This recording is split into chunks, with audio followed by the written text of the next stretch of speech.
Hi friends, welcome to బిన్వి mom recipes. ఈరోజు మన ఛానల్లో టేస్టీగా అండ్ హెల్తీగా పల్లీలు గోధుమ పిండితో ఇంట్లోనే సింపుల్గా కుకీస్ ఎలా చేయాలో చూద్దామండి. నేను 1 కప్పు గోధుమ పిండితో చేశానండి. చక్కగా చూశారు కదా ఎన్ని బిస్కెట్స్ వచ్చాయో. బిస్కెట్స్ కూడా చూడండి ఎంత గుల్లగా వచ్చాయో. టేస్ట్ చాలా చాలా బాగుంటుందండి. బిస్కెట్స్ అయితే చాలా సాఫ్ట్గా ఉంటాయి. చూశారు కదా బిస్కెట్స్ ఎంత సాఫ్ట్గా వచ్చాయో. మీరు కూడా ఈ ప్రాసెస్లో ట్రై చేయండి. అయితే ప్రాసెస్ ఎలాగో చూసేద్దాం. ముందుగా స్టవ్ పైన ప్యాన్ పెట్టుకొని 1 కప్పు పల్లీలు వేసుకొని వేయించుకోవాలి. పల్లీలు ఈ విధంగా వేగిన తర్వాత స్టవ్ ఆఫ్ చేసుకొని పొట్టు తీసుకొని వాటిని ఒక మిక్సీ జార్లోకి తీసుకోవాలి.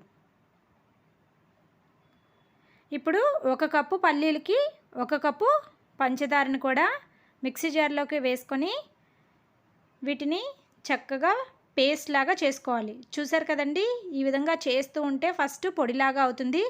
అలా చేస్తూ ఉంటే చక్కగా మనకి పీనట్ బటర్ లాగా రెడీ అవుతుంది. ఈ విధంగా రెడీ అయిన పీనట్ బటర్ని ఒక మిక్సింగ్ బౌల్లోకి తీసుకోవాలి.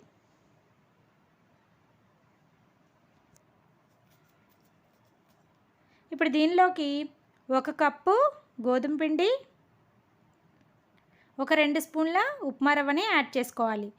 ఉప్మా రవ్వని యాడ్ చేయడం వల్ల మనకి బిస్కెట్స్ అనేవి చాలా గుల్లగా వస్తాయి. అలాగే మనం బిస్కెట్స్ తిన్నప్పుడు మరీ సాఫ్ట్గా కాకుండా అక్కడక్కడ మనకి రవ్వలాగా తగులుతుంది. అలాగే దీనిలోకి ఒక 2 స్పూన్ల శనగపిండిని, ఒక పావు స్పూన్ ఇలాచీ పొడి, ఒక పించ్ ఆఫ్ సాల్ట్ వేసుకొని చక్కగా వీటిని బాగా మిక్స్ చేసుకోవాలి. ఈ విధంగా అన్నీ మిక్స్ చేసుకోవాలి.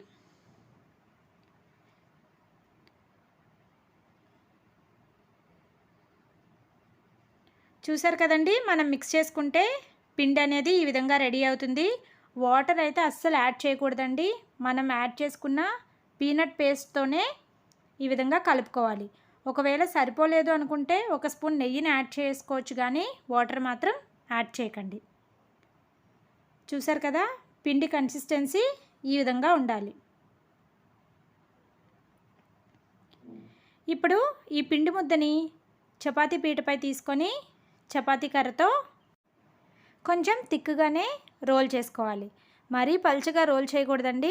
బిస్కెట్స్ కొంచెం తిక్కుగా మనకి రావాలి కాబట్టి చూసారు కదా వీడియోలో చూపిస్తున్నట్టుగా చక్కగా ఈ విధంగా నెమ్మదిగా రోల్ చేసుకోవాలి. ఈ థిక్నెస్ ఉంటే సరిపోతుందండి. ఇప్పుడు దీన్ని ఒక బాటిల్ క్యాప్తో కానీ లేదంటే రౌండ్ షేప్ కటర్ ఉన్నా సరే ఆ కట్టర్తో కానీ చక్కగా ఈ విధంగా బిస్కెట్స్ లాగా కట్ చేసుకోవాలి. చూసారు కదండి, అన్నీ ఈ విధంగా కట్ చేసుకున్న తర్వాత ఎక్స్ట్రా పార్ట్ని తీసేసుకోవాలి. దాన్ని మళ్ళీ మనం రోల్ చేసుకొని బిస్కెట్స్ లాగా రెడీ చేసుకోవాలి. ఇప్పుడు ఈ బిస్కెట్స్ని చక్కగా అట్లకాడతో తీసుకుంటే చక్కగా ఈజీగా వచ్చేస్తాయండి. వాటిని నెయ్యి రాసిన ప్లేట్లోకి తీసుకోవాలి. అదేవిధంగా అన్ని బిస్కెట్స్ని కూడా తీసుకొని ప్లేట్లోకి పెట్టుకోవాలి.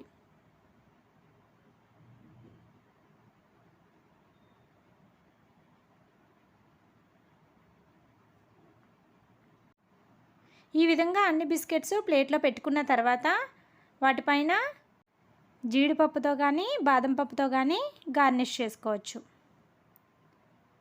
ఇలా అన్నీ రెడీ చేసుకొని ఈ ప్లేట్ని పక్కన పెట్టుకోవాలి. ఇప్పుడు స్టవ్ పైన మందంగా ఉన్న ఒక గిన్నెను పెట్టుకొని దానిలోకి ఇలాంటి స్టాండ్ ఏమైనా ఉంటే పెట్టుకోండి, లేదంటే మనం బాక్స్ మూతలైనా సరే పెట్టుకోవచ్చు.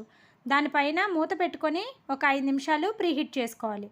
తర్వాత మనం రెడీ చేసుకున్న ప్లేట్ పెట్టుకొని ఒక 5 నిమిషాలు మీడియం ఫ్లేమ్లో, 10 నిమిషాలు సిమ్లో పెట్టుకొని బేక్ చేసుకోవాలి. చూసారు కదండి, ఒక 15 మినిట్స్ అయితే మనకి బిస్కెట్స్ చక్కగా బేక్ అయిపోతాయి. అవి బేక్ అయినప్పుడు చూస్తే పైన కొంచెం సాఫ్ట్గా ఉన్నట్టుంటాయి, కానీ అవి కూల్ అయిన తర్వాత డ్రై అయిపోతాయండి. కాబట్టి 15 మినిట్స్ ఉంచితే సరిపోతుంది. అదేవిధంగా మిగిలిన బిస్కెట్స్ కూడా రెడీ చేసుకొని చక్కగా బేక్ చేసుకోవాలి. చూసారు కదండి, ఈ విధంగా 1 కప్పు గోధుమ పిండితో మనకి ఎన్ని బిస్కెట్స్ రెడీ అయ్యాయో. ఇంట్లోనే టేస్టీగా హెల్తీగా చేసుకోవచ్చండి. టేస్ట్ అయితే చాలా చాలా బాగుంటుంది. మీరు కూడా ఇలాగా ట్రై చేసేయండి. ఈ విధంగా రెడీ అయిన బిస్కెట్స్ని నైఫ్తో మెల్లగా మూవ్ చేస్తే చక్కగా ఈజీగా వచ్చేస్తాయి. అంతే అండి, ఎంతో టేస్టీ అయిన బిస్కెట్స్ రెడీ. చూసారు కదండి, టేస్ట్ అయినా టెక్స్చర్ అయినా చాలా బాగుంటుంది. మీరు కూడా ఈ ప్రాసెస్లో ట్రై చేసేయండి.